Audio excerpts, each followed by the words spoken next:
Good morning.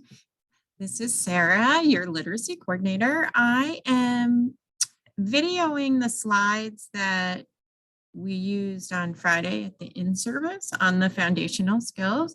In the event that you weren't there, I thought it might be helpful to get the content and the updates that we shared on Friday.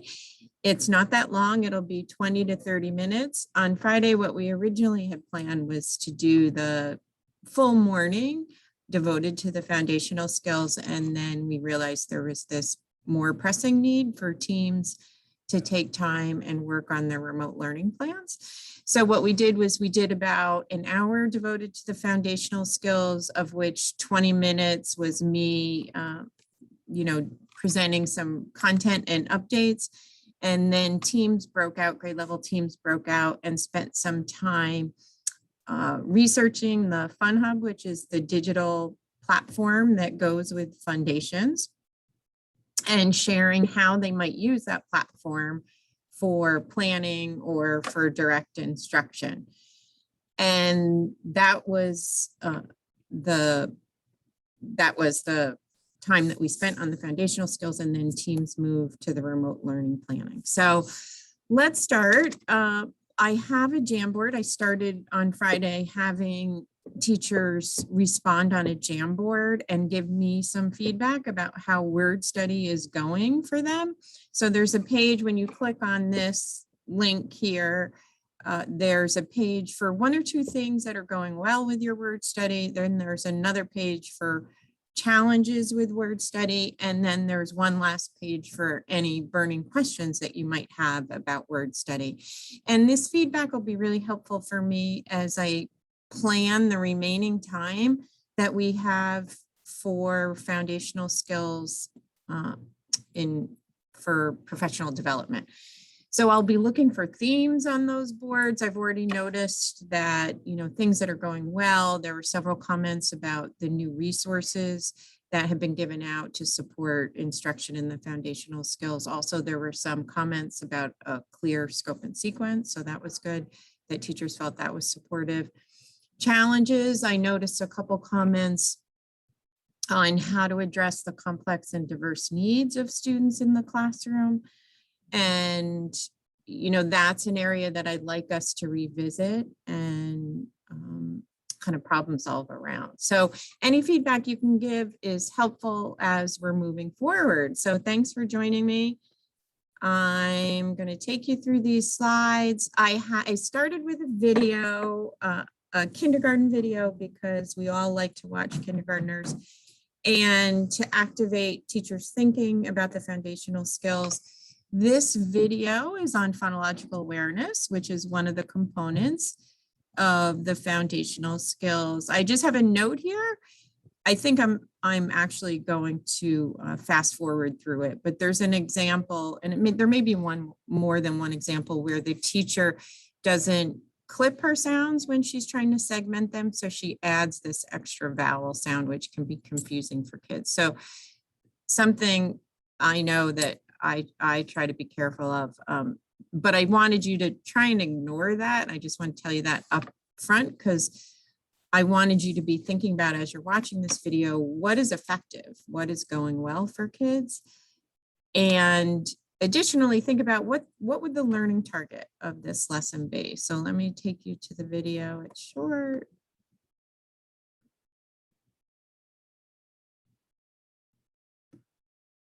So as I said, I'm going to do a little editing as we go over here. A secret word, and you have to whisper it.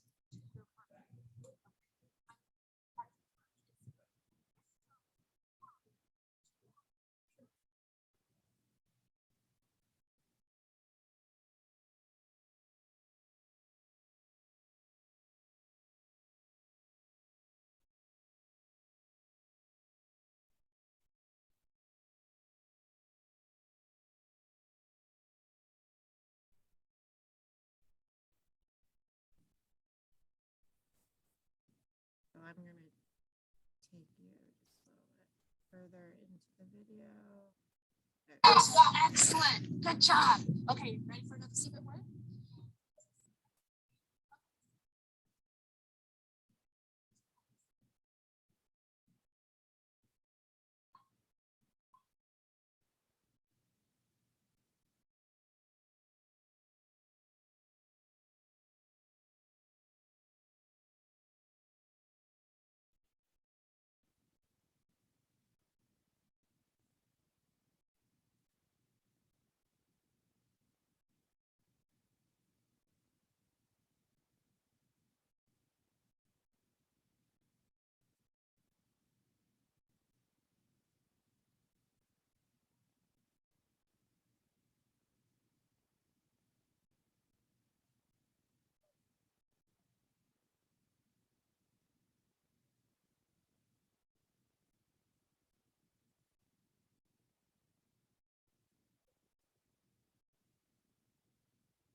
So I had teachers take a little time and do a turn and talk about what they thought was going well in that video and what they thought um, may have been the learning target for that video.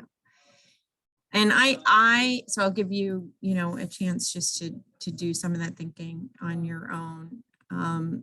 I thought I included this video because I thought it was a good way to kind of spark our thinking about the foundational skills early on a Friday morning. And also, I really liked how, well, there are a couple things I liked. I like how she identified the purpose of the lesson in the beginning. And I also really liked how engaged the students were and how playful it was and how fun it was for kids. So thinking about the foundational skills and the possibility that it can be engaging and playful, I thought was a good way to start. So let's get started with the agenda. So foundational skills and remote learning planning. So the agenda for Friday, I spoke a little bit about that already, really was just to take a half hour. I took a half hour and reviewed some of the background and systems and the foundational skills, CSD systems. And then there was time for the Fun Hub for teams to explore that on their own. And then there was time for the remote learning planning. And originally what I had planned on getting into much more of the content of the foundational skills. And I'm in conversations with Chris and Carolyn, and I'm hoping we can find some appropriate opportunities to weave in some of this content. If you have any feedback about that, let Carolyn or Chris know, or let me know. But in terms of the content, what I was going to focus on was big ideas and evolving understandings around the components of the foundational skills, and the components being phonological awareness, alphabetics, phonics, and high frequency sight words. So reviewing some of the important ideas and maybe some of the more current thinking around the components. And then I've identified 5 or 6 instructional strategies that would be important for all teachers across the system to be familiar with. And hopefully we can identify some time where we can dig into those and think about how to integrate them in instruction. February, we're going to focus on lesson planning. We have a really good anchor resource, which is Letter Lessons by Heidi Mesmer. I have a picture of it coming up later in a slide. And she's doing a webinar in December on lesson planning. So I'm going to include that in our work in February. I've shared some of the lesson plans from our 2 anchor resources, the 6 Shifts book and the Letter Lessons book, that I think are really helpful at understanding what a lesson structure or a lesson routine can look like. And then in March, I have a great article about reading strategies by Nell Duke I'd like for us to read. And then possibly focusing on differentiation and whatever, comes up as a need at that point. March is quite a ways off, so we'll see what our need is at that point.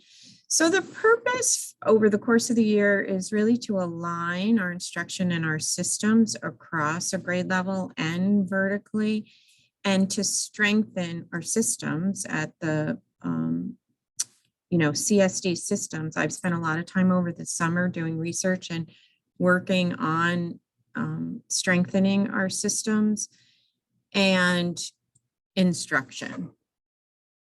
So this is not brand new, it's not a redo, it's really about strengthening. Some of our new resources that are being well utilized in the classroom there, the tile boards.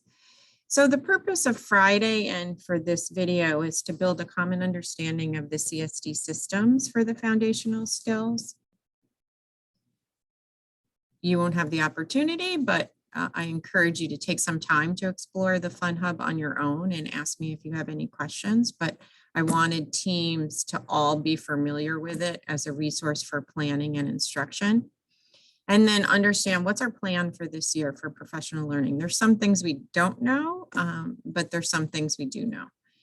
And the overall goal is to increase achievement for all students. And I'm going to, with that being said, I'm going to take us to the why now.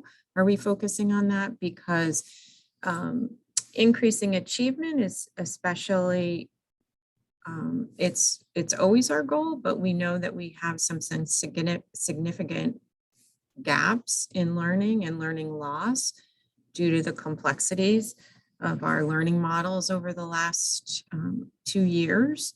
So thinking about K2 and the priority of foundational skills, making sure that it's as robust as possible. Additionally, there's been feedback pre-pandemic. There was feedback from teachers to me that they really needed more support in word study, and actually what should it look like. I think I gave out a lot of resources, but not necessarily a lot of direction for what that instruction looks like. So this is a chance for us to kind of be more intentional about that. And then there's a lot of it, I'm sure you've read and social media and everywhere, that there's a focus at the state level and nationally on reading, and particularly how to teach phonics and the foundational skills. That's the focus of our own recovery plan. So we want to make sure that that we have, I wanted to kind of update you on that debate and where we stand with that debate, and reflect some of the thinking in our systems and instruction. Here are the 2 anchor resources we'll be using this year. I think they're a great balance. The Letter Lessons book on this side by Mesner is the one I was referring to, is that we'll be using for the lesson planning. I think this book is especially strong with the lesson planning structure and activities that are engaging and interactive. She does a good job with that. And then Shifting the Balance is organized in a totally different way. It's organized around these 6 shifts that we can make as teachers to elevate our literacy practice. And the way the book is organized is it's organized by each shift, a chapter for each shift, and it reviews the research as related to that shift. And then it doesn't stop there. It goes on to give you some instructional recommendations and even some instructional routines in detail as related to that shift.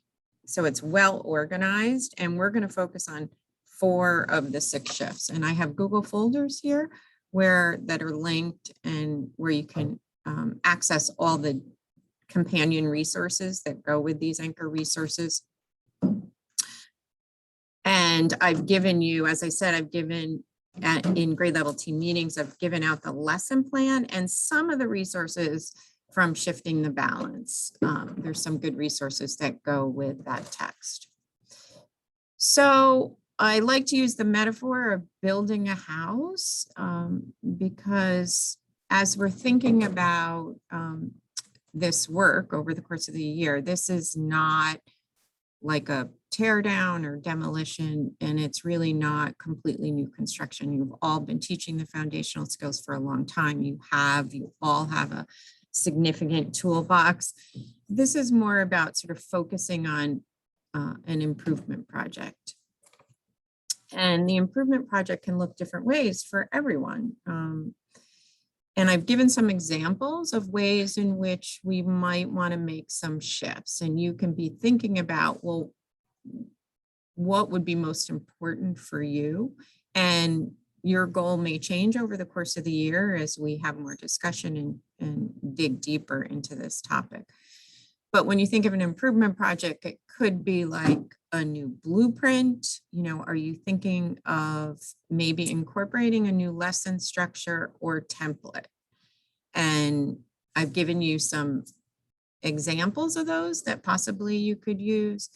Or is it more like you're renovating and you're replacing some maybe old routines that, oh no, we're going to have some announcements. So there may be some interruptions because my office is in the staff room and I'm actually not going to stop the video. I'm just going to keep going. So please bear with me.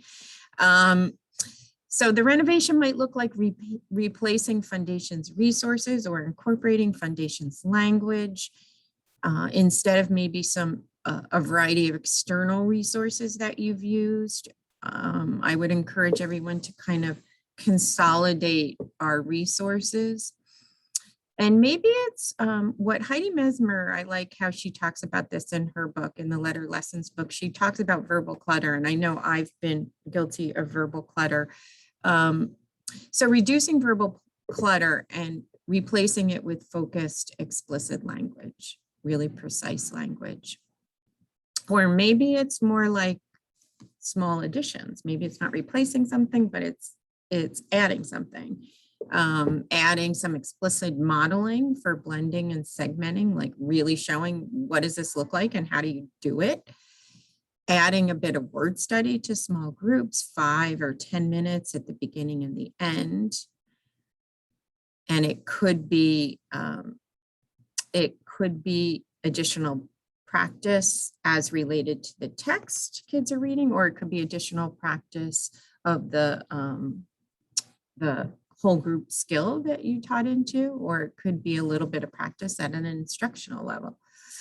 Or you could be thinking about adding some application to the lesson, to your lesson through some shared reading or writing. Some can really applying it to connected text and reading and writing. So those are just some ideas. I'd encourage you to just identify, maybe write it down on a Post-it, what your goals are, or what you're thinking your goals might be at this point. And as we add to the professional development, that might change, but that's just to spark your thinking. So I think it's important to think about how this work fits into the larger whole of balanced literacy and the reading process, and just review that a bit, because there's lots of conversation out there. This is the definition of balanced literacy that Doug Fisher used when he did our workshop in August.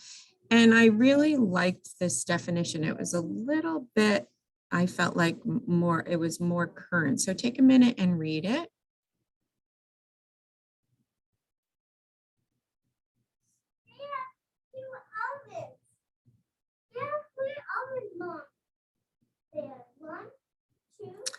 So what I liked about this definition is he talked about not only the domains and the balance of foundational skills with meaning making, but he also talked about the delivery modes, so that there needs also to be a balance of the delivery modes, which looks like the direct instruction and dialogic, which for K2 would, likely be your small group or your turn and talks, but that there's a balance of that. And then independent learning. I thought it was a good frame to keep in mind.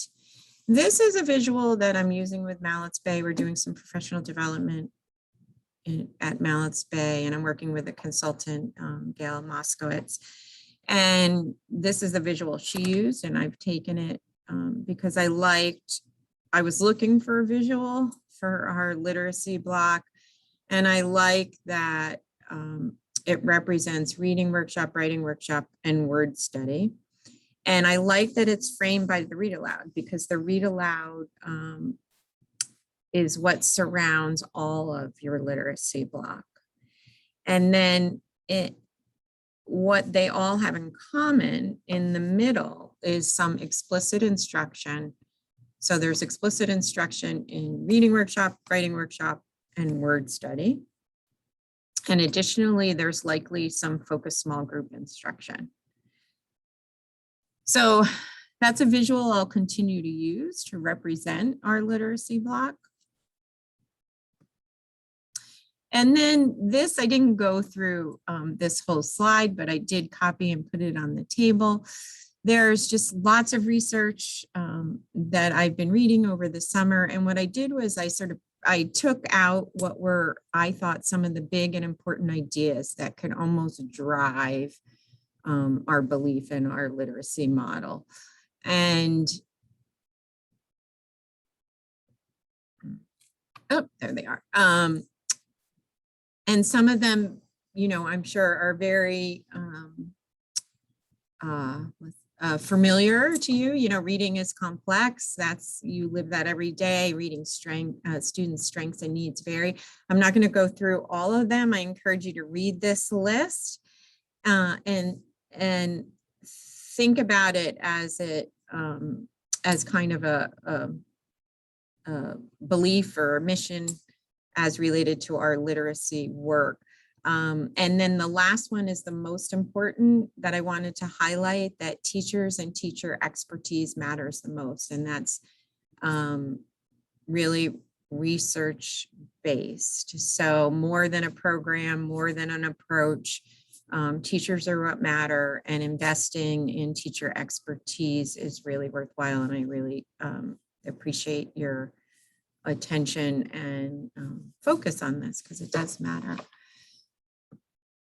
And I've learned so much as I've been doing research and preparing for this professional development, in reviewing some things that are the same and research still supports, and then reviewing some of the more current thinking. So I wanted to also take some time to address CSD systems and resources. And we talk about this a lot in small groups in our team meetings, but separate. And I really valued having everyone together so we can have kind of a consistent understanding of these systems and resources. So we have a lot of things in place as a system. We are so not starting from scratch, and we have a lot of things that are recommended as best practice in terms of teaching the foundational skills. We have articulated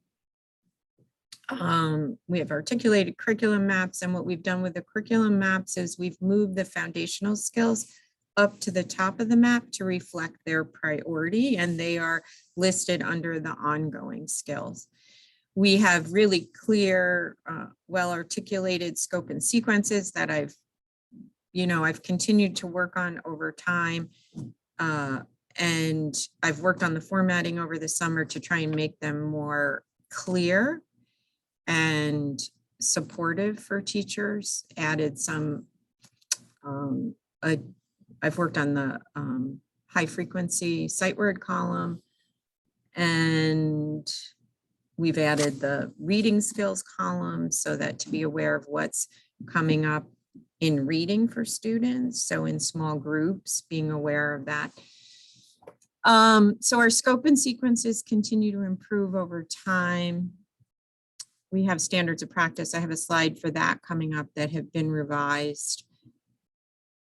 Not significantly, but I wanted to make sure as questions come up, I wanted to make sure I reflected maybe some of what could have been confusing in those standards of practice. We have I think a fairly balanced body of evidence as related to the foundational skills that's reflected on our CSD curriculum map.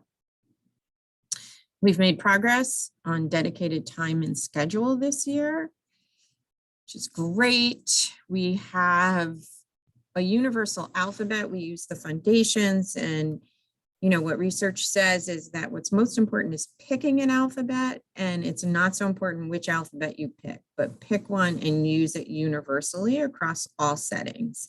And I think we're in a good place with that. We have universal foundations materials. We've added to that this year. In terms of universal language, I think we're still working on that. What I've said to teachers in grade level team meetings is, when in doubt, go with the language from foundations, because you have the manual now. You can look up a particular skill. If you're not sure, if there's two ways to refer to a particular skill, defer to the foundations. And again, I think what's most important is working towards alignment, and then at the same time having some flexibility. That some teachers might call it this, some might call it this, but defer to the foundations first. Other common resources, we're going to review those on another slide coming up. So the standards of practice, I've revised the time a bit. I've increased the frequency. The whole group lesson can still be short though. This 20 to 30 minutes includes some guided And, if it's 30 minutes, some possibly independent practice. So the whole group lesson in the grade level skill can be short, can be 15 minutes. Learning targets used to set purpose of instruction. We saw that in the video. She did a good job setting the purpose for that in a grade appropriate way. Scope and sequence used to drive instruction. And then the next two, I think, are what are most important and most complex to achieve. So we have the direct and explicit instruction and grade level skills. So that's your whole group lesson. That's the grade level skills. It's identified on the scope and sequence by week. And then this is where we want to make sure we have differentiated, guided, and or independent practice on students' instructional level. So if students are, performing above the grade level standard or below, that there's opportunities for them in small group or independent practice to have practice on that skill at their instructional level, and also some application through reading and writing. This is a newly added standard to practice that direct instruction begins with a quick review of previously taught skills. So some type of warm up, and that's really to build students' automaticity with some of previously taught skills. Instruction includes application to reading and writing. I've talked about that a bit, that a big idea is that there's this explicit direct instruction, and then there's some interaction with the skill, and then there's some application of the skill, and that could be through some shared reading or writing, so modeling using that connected text. Foundations materials are used during direct instruction, that you have a visual for the skill that you're introducing, and that comes from foundations. That the universal materials are clearly visible in the classroom that are applicable to the skill that you're teaching into. And that could be on your whiteboard through the Fun Hub, or it could be posters, but that the alphabet is always, there may be the alphabet, and there may be some resources that you that focus on the current skill that you may want visible and accessible to students. So it may not just be the digital, if that makes sense. Differentiated practice may be added to small group. It's a great opportunity to add 5-10 minutes at a student's instructional level, and as could be connected to the text during your small group instruction. And there may be some additional intervention time that for kids who need it in small group also in the classroom. Morning message is a great opportunity to reinforce some of the foundational skills, and it works especially well for some of those language skills and conventions. Monitor progress through formative assessment. So, you may have students interacting with the skill that you're teaching on whiteboards, or doing some reading, and it's a great way to kind of do a check-in on students. And then we have other more formal types of assessments that can give you information too: the spelling assessment, the phonics assessment, writing samples, reading accuracy. So I apologize, but I forgot to fix this animation, so it's going to go through it one more time. And I'm at Mounts Bay and the kids are coming in. Okay, so our suite of resources, we have awesome people resources in the district. I really want to start there. We have some teachers who have significant amount of expertise in this area and can serve as resources. And I know some classroom teachers have been doing some professional development over the summer. And I know special educators are also doing professional development. So there's a lot of expertise out there. The resources that are common anchor resources. We purchased the Foundations manual for all teachers this year. And we also have the Fun Hub, which is the digital learning platform that goes with the Foundations program. So I wanted to highlight how I think these resources are best used. So both of these, I think, are best used for the review part of the direct instruction, or the review part of the lesson structure, and the direct instruction. So if you're planning your lesson and you're looking for guidance on how to teach that skill, I'd go to that Foundations manual and see the part where it explains how to introduce that skill. And you may also, it has some word lists, and you may use some sample words from their word list. And what's nice is it has some sample words, and it also has some multi-syllable words that connect with that skill. So you may incorporate a multi-syllabic word within your instruction for some of those kids who are extending. So that's a good way to use that resource also. So we also bought more of these tile boards. They're great for intervention and small groups. And that, you saw a really nice picture of a teacher using that in a small group setting. The phonics from A to Z book, everyone has this. I bought this, and this is really intended to be a reference book for you. So if you have questions about a particular skill, say if you have questions about syllable division rules or what's a diphthong, this is a good place to go. And it's organized really well. So it's like a cookbook, where if you're looking for information about like in boo, it has a list of the skills. You can find the page number and go, and there's word lists and an explanation of how you would introduce that. So that's an additional resource for planning, I'd say, and questions. When I've done my research over the summer, I had a few questions, and I could go and look in the table of contents and find a quick answer. So planning reference. And then, words their way. There's still words their way within the district. I'm going to try and, there's some updated versions of these notebooks, and I'm going to try and get those out to grade level teams.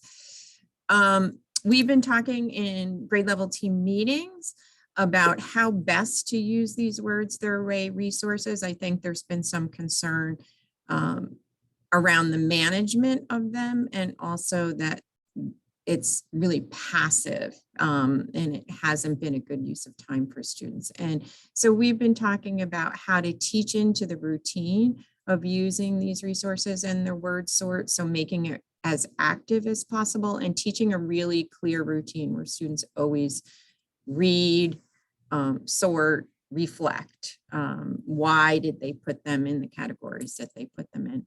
We've also talked about in grade level team meetings, reducing the number that you do per week, really focusing maybe on one sort a week, although it's a great opportunity for differentiating. So you may have 3 different sorts. Each student does one a week, but you would have 3 different sorts in order to differentiate. And one other suggestion that has been talked about in grade level team meetings is building in some accountability for students, so that they are responsible for reading their word sort words to a partner, or bringing it to the table and reading them some to the teacher in a small group setting. So those are some of the ideas that we've talked about, and we'll talk about that more in grade level team meetings, but I still think it's a really valuable resource for guided and independent practice. And then lastly, we do have a common word identification strategy list, and all classrooms have this. This is most often used in small groups as you're coaching students when they're doing some reading during guided reading. And I know some of you also do it as a bit of whole group lessons at the beginning of the year to kind of launch the idea of being strategic. So I have had a question in grade level team meetings, are we still using strategies? Because I know there's conversation outside of our district and some controversy around strategies. And my answer is yes, we are definitely still using reading strategies that research tells us that students need to self-regulate their reading. And these strategies encourage them to self-regulate their reading behaviors. There's a little bit of shift in the thinking around the reading strategies, and the shift would be that you prioritize the reading strategies that encourage students to really look through the word, or the more phonics-based strategies, because that's the hard work for students. There's a place for check the picture at the beginning of kindergarten, but then as students move along, we want to prioritize the phonics-based reading strategies and then use the meaning and structure-based reading strategies to cross-check and monitor their reading. And we're going to go much deeper into this reading strategies. I mentioned I have a great article by Nell Duke that does a really good job of explaining what I was just explaining in more depth. So that's coming. But if you have any questions about that, ask me. But we're using this bookmark, and we're teaching into students being strategic about their reading. All right. So I mentioned that one of the anchor resources that we're using this year for professional development is this Shifting the Balance book. And it is organized around 6 shifts that you can make to elevate your literacy practices that are based on research. And we're going to, for our professional learning this year, we're going to focus on 4 of the 6, and not to say that the other 2 aren't important. They're also important, but the meat of what we're going to be doing is on these 4. And the 4 are around phonological or phonemic awareness,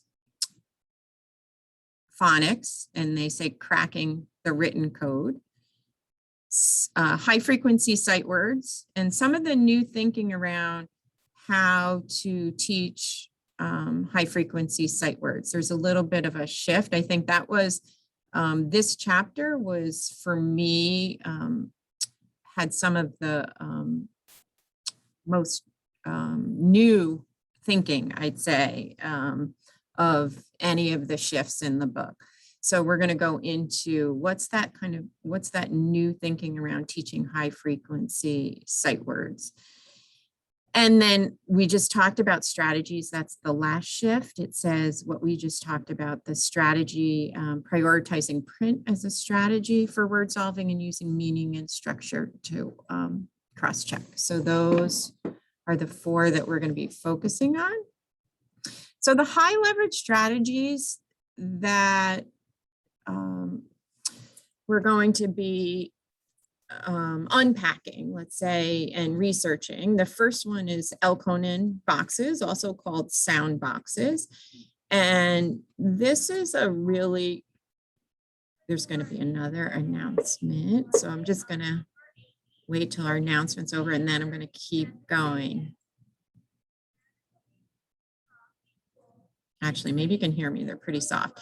So the Elkonin boxes, or the sound boxes, is such a good strategy for K2 because it grows up really well. So it starts in kindergarten as exclusively sound boxes where students are pushing the chips into the boxes in order to segment. And then it shifts and it grows up and it starts to overlap with phonics where you're putting the letters in. And then it grows up even more as you start to learn some more complex skills like vowel teams and silent E. So it's a very important K2 strategy for everyone to have a depth of understanding around and to think about how to integrate it into your instruction. So what I've done is I've made a choice board that we will hopefully identify some time that we can work our way through. So here's the first one on the choice board, are Elkonin boxes. And then the next one on the choice board is, I hope this, oh. Elkonin boxes. Okay, there we go. And then the next one is blending. And blending, I have had some teachers say, how do you teach blending? It's one of those things that it seems like it should be intuitive for students, but there actually needs to be a lot of direct instruction and explicit modeling for how to do it. And there's different types of modeling too. So there's some good reading about, there's different types of blending. There's some good reading in the Six Shifts book that I've included as part of the choice board, and some other resources that are on that choice board as well. So we'll talk about blending and how to teach blending. Number 3 is word chains. Word chains, I'm sure you're doing this in some form. I've included it because it's powerful and it's can be quick and it doesn't take a lot of resources. So it used to be called, or when I first learned this strategy, it was called making and breaking words, and now it's called word chains. This is also identified as an instructional strategy in the Six Shifts book. And then as we start to get more complex towards the end of first grade and into second grade, teachers need some knowledge and expertise around syllable types and syllabication. So this is one of the strategies that we will be focusing on the choice board. This is a video from the Fun Hub of, I think she's introducing how closed syllables work. So I've tried to include on that choice board some videos for each of the strategies. And then I mentioned earlier, high leverage strategy number 4 is reconsidering our practices for teaching high frequency words. There's some new thinking around high frequency words. And when I was first taught how to teach high frequency words, you were taught to teach it as a whole unit, and that students need to memorize that whole unit. And the thinking now more is that students need to do that close analysis for sight words, and that many of the sight words are decodable. There's some that are not, and those are identified on your scope and sequence, the ones that are truly irregular, but many of them are decodable. And there's some resources that I've identified to support how to teach high frequency sight words that we'll take a look at. And then lastly is doing text reading, and we'll on the choice board just do a little research on some decodable text that I've identified. I've identified a couple sources for decodable text that I think offers text that's more engaging and more structured, that the language is structured more like natural speech. It's more engaging in terms of content. And so we'll take a look at those 2 resources and how you might include it as a bit at the end of your lesson for the application part. So here's the choice board, and I'm not quite sure when or how we're going to work our way through this, but TBD.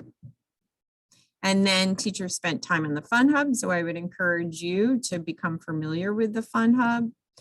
I've talked already about what's coming up in February and March. And then lastly, if you want to know more, if you want to go deeper on your own, we're going to go deeper as a group, but we have very limited time this year. So if you want to go deeper, there's Mind Play through the Stern Center. There's Foundations through Stern Center. There's a class through Partnerships for Literacy and Learning. And I actually am doing that class with Marge Lipson and another colleague, Deb Boucher. And it's a series of 5 videos that we've recorded, broken out. The content is kind of broken out. And Gwen has purchased it for our district. So we might want to identify the couple videos that would be most useful for you. And those are free and you can get, you know, professional credit for those. I've also done, if you feel really experienced in this area, I've put together a Padlet that has all the resources and the research that I've used to put together the professional learning for this year. And there's a link there. And then Jamboard, as I mentioned earlier, I'd really appreciate your feedback. I think it'll really help me as we plan the rest of our time together for this year. So thanks so much for tuning into this video and let me know if you have any questions.